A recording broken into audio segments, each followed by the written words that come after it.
Hello everyone. Today we will be talking about rotavirus. Our focus question is why did the mechanism of the first rotavirus vaccine research that it failed, and what is the modern mechanism? This is a background slide. Coming up to what is the viral structure or organization, rotavirus named after rota, which is Latin for wheel, because under the EM microscope it looks like a wheel. It is a non-enveloped Viridae member with three concentric protein layers. Outer layer is VP7 plus VP4 spikes. Those handle entry and define the G and P strain types. Middle layer is VP6, which sets the group A through H, and group A is the one which causes the most amount of disease. Inner core is VP2 plus VP1 polymerase and VP3 captain enzyme. The genome is 11 segments of double-stranded RNA. Each segment codes for one protein, and the whole viron is about 75 to 95 nanometers. There are four important cell entry mechanisms. The first is binding. BP8 star grabs sialic acid or histoblood group antigens, depending on strain. Second is co-receptors, which important ones are integrin and HSC70 in liver drafts. Third is uptake, which is notably not done by clathrin or endocytosis, but rather lipid raft endocytosis. Fourth is uncoating. The low endosomal pH knocks off VP7 and VP4 disrupts the membrane, releasing the double layered particle, the DLP, into the cytoplasm. That DLP is transcriptionally active and starts making mRNA immediately. The next slide, we discuss the replication and assembly, which is basically all replication happens inside the viroplasm. These are membrane-free, phase-separated droplets organized by NSP2 and NSP5, visible about 2 hours post-infection. Inside the VP1 makes positive strand RNA, which gets packaged into a new core, and then the negative strand is made inside the shell. So the double-stranded RNA is hidden from immune sensors the moment it exists. Assembly goes code, then DLP with the VP6 layer, and ER budding mediated by NSP4, and finally the triple layered particle gets VP7 and VP4 added. The diagram shows the whole cycle. Coming up to what is the innate immune antagonism, rotavirus actively shuts down immunity, and the main player is NSP1, which is a E3 ubiquitin ligase, meaning it targets the host protein for degradation. It degrades IRF3, 5, and 7, and blocks interferon production. It degrades B TRCP to block NF-kappa B and shuts down inflammatory cytokines. On top of that, viroplasms keep DS double-stranded RNA sensors like TLR3 and RIG1 and NSP4 leaks calcium from ER to disrupt signaling further. This diagram shows how the ER and how the rotavirus blocks the immune system. The most important slide is how does the rotavirus cause disease? The main problem is obviously diarrhea. Three routes converge on diarrhea. First is secretory. NSP4 is an enterotoxin that opens the CRF3 and calcium-dependent chloride channel, dumping chloride and water into the lumen. This motility, enteric nervous system, and vagal signaling speed of gut motility. Finally, osmosis, cell lysis kill enterocytes, reducing enzyme expression and absorptive areas, so the nutrients and water stay in the gut. All three together cause severe dehydrating diarrhea, which is prototypical of this disease, and that is why retrovirus is the leading killer of young children, and why vaccines are very important. We're going on to the next slide. Hello, my name is Travis, and I'll be talking briefly about RotaShield. Before modern rotavirus vaccines were available, rotavirus was one of the leading causes of severe diarrhea in infants and young children worldwide. To address this problem, RotaShield became the first vaccine developed specifically to prevent severe rotavirus gastroenteritis. RotaShield was approved in the United States in 1998 and was developed by the pharmaceutical company Wyeth, which was later acquired by Pfizer. One important feature of this vaccine was that it was administered orally rather than by injection, making it easier to give to infants. The vaccine was designed to reduce severe diarrhea, dehydration, and overall hospitalizations caused by rotavirus infection. Infants received the vaccine in a 3-dose schedule at approximately 2, 4, and 6 months of age. RotaShield was a live attenuated vaccine, meaning it contained weakened viruses that could stimulate the immune system without causing severe disease.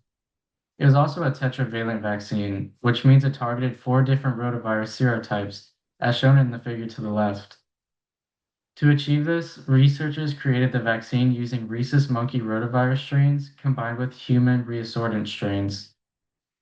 After being taken orally, the vaccine entered the intestinal tract, where rotavirus normally infects the body.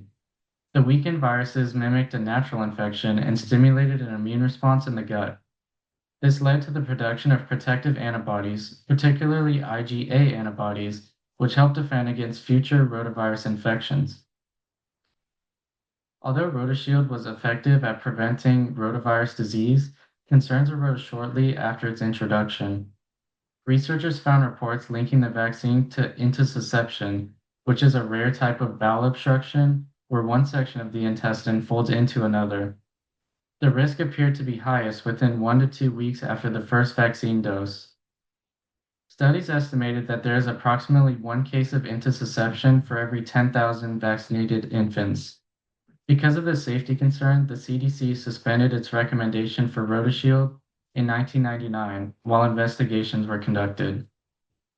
Later that year, the manufacturer voluntarily withdrew the vaccine from the US market. This decision highlighted the importance of balancing vaccine benefits with potential risks. Even though RotaShield was withdrawn, it had a lasting impact on vaccine development. The experience demonstrated the importance of post-marketing vaccine safety monitoring, which involves continuing to evaluate vaccine safety after approval and widespread use. Lessons learned from RotaShield led to stricter safety testing and larger clinical trials for future rotavirus vaccines. This work ultimately contributed to the development of newer vaccines, including RotaTech and Rotarix, which will be discussed later in the presentation. Today, these vaccines continue to be monitored for rare adverse events such as intussusception, helping ensure that their benefits greatly outweigh their risks.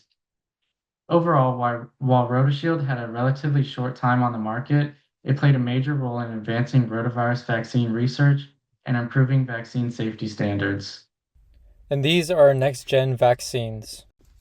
We have Rotarix RV1 and Rotatech RV5. Rotarix, also known as RV1, is a malevolent live attenuated rotavirus vaccine developed to protect infants from severe rotavirus infections. It is derived from a weakened human G1P8 rotavirus strain that stimulates immunity without causing serious disease. The vaccine was developed after the withdrawal of RotaShield, the first licensed rotavirus vaccine, due to concerns about intussusception. After extensive clinical testing demonstrated both safety and effectiveness, Rotavirix was approved in 2008 and introduced as a 2-dose oral vaccine beginning at 6 weeks of age.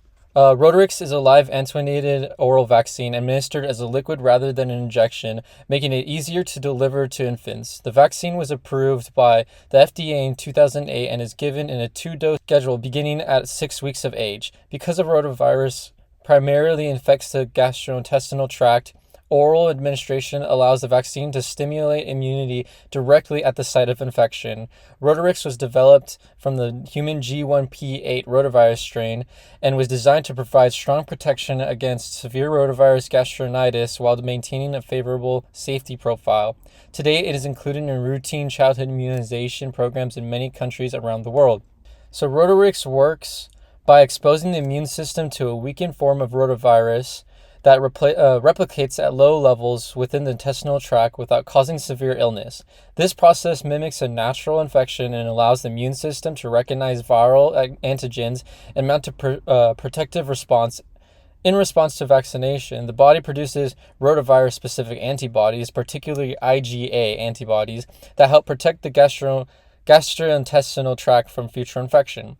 The vaccine also generates memory B cells and T cells, which allow the immune system to respond more rapidly if exposed to rotavirus later in life.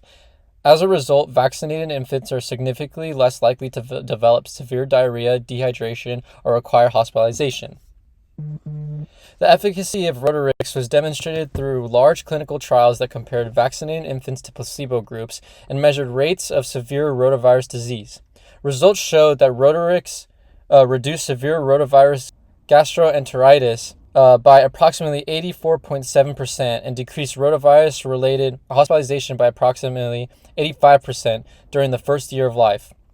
The vaccine also provided protection against multiple rotavirus serotypes, demonstrating cross-protection beyond the original G1P8 strain used in its development.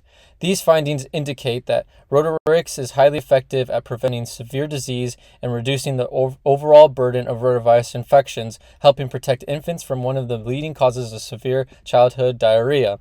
Side effects. Like all vaccines, Rotavirus may cause side effects, although they are generally mild and temporary. Common side effects include mild fever, irritability, diarrhea, vomiting, and temporary loss of appetite, all of which typically resolve without medical intervention. One of the most closely monitored safety concerns is intussusception, a rare form of bowel obstruction that was associated with the earlier RotaShield vaccine.